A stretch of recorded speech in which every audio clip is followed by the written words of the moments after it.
భాగ్యనగర్లో Mangalya shopping mall వారి ప్రారంభోత్సవాల జాతర సెప్టెంబర్ 27న సంయుక్త మీనంచే Narsing main road HP petrol bunk పక్కన. తిరుమల శ్రీవారి ఆలయ సాంప్రదాయాలను గౌరవించాలని మాజీ ముఖ్యమంత్రి జగన్మోహన్ రెడ్డి గారిని హెచ్చరిస్తున్నాను.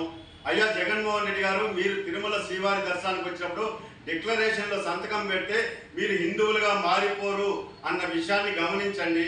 గత 5 సంవత్సరాలుగా తిరుమలలో సకల శాఖల అధికారిగా పనిచేసినటువంటి ధర్మారెడ్డి గారు ఎక్కడున్నారో, ఏమైపోయారో, అసలు ఈ అపవిత్రమైనటువంటి ముడి సరుకుల కొనుగోళ్లలో కీలక పాత్ర భూమిక పోషించినటువంటి జవహర్ రెడ్డి అప్పటి ఈఓ గారు, అడిషనల్ ఈఓ ధర్మారెడ్డి గారు వెంటనే ఎక్కడున్నా బయటికి వచ్చి భక్తులకు సమాధానం చెప్పాలని, వాళ్ళ ఆచూకీ తెలిపిన వారికి 1116 బహుమతిగా ఇస్తానని చెప్పని నేను ఒక భక్తుడిగా అందరికీ విజ్ఞప్తి చేస్తున్నాను.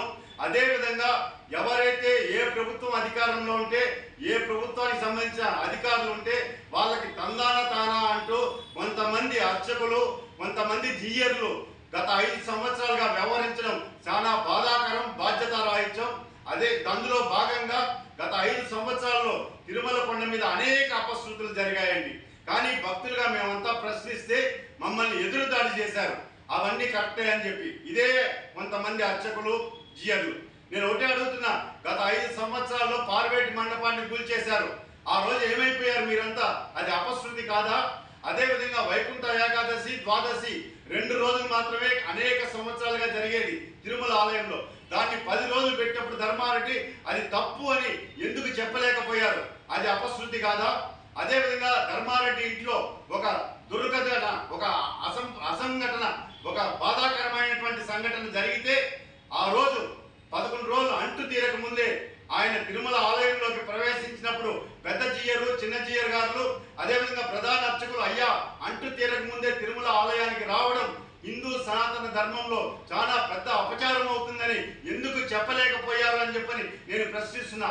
దయచేసి ప్రధాన అర్చకులు, జీయర్లు ప్రభుత్వాలకు తొత్తులుగా వ్యవహరించద్దండి. తిరుమల శ్రీవారి ఆలయ సాంప్రదాయాలకి మీరు తలొక్కి ఈరోజు శ్రీవారికి సేవకులుగా పనిచేయండి. దయచేసి మీరే కంచే చేను వేసినట్లు ఈరోజు అర్చకులే ఈరోజు గాడి తప్పి అపచారాలు చేస్తూ ఉంటే ఈరోజు రాజకీయ నాయకులు ఎలాంటి పొరపాట్లు చేస్తారో ఒకసారి ఊహించండి. దయచేసి రేపు భవిష్యత్తులో కూడా జగన్మోహన్ రెడ్డి గారు రేపు వస్తున్నారు. నేను అనుకుంటున్నా ఆ భగవంతుడు వెంకటేశ్వర స్వామి సద్బుద్ధిని ప్రసాదించి జగన్మోహన్ రెడ్డి డిక్లరేషన్ చేసి తిరుమల శ్రీవారిని దర్శించుకుంటారని, అలా మంచి బుద్ధిని ప్రసాదించాలని చెప్పని వెంకటేశ్వర స్వామిని కోరుకుంటున్నాను. హిందూ సనాతన ధర్మాన్ని కాపాడాలని చెప్పని, గౌరవించాలని చెప్పని అర్చకులతో సహా జీఎల్ గారికి, జగన్మోహన్ రెడ్డి గారికి శ్రీవారి భక్తుడిగా విజ్ఞప్తి చేస్తున్నా, హెచ్చరిస్తున్నానండి.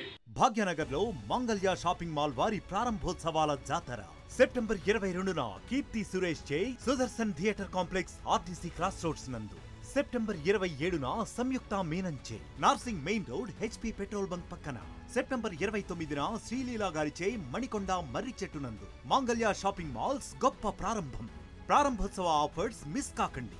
Mangalya shopping mall, Telangana, Andhra Pradesh.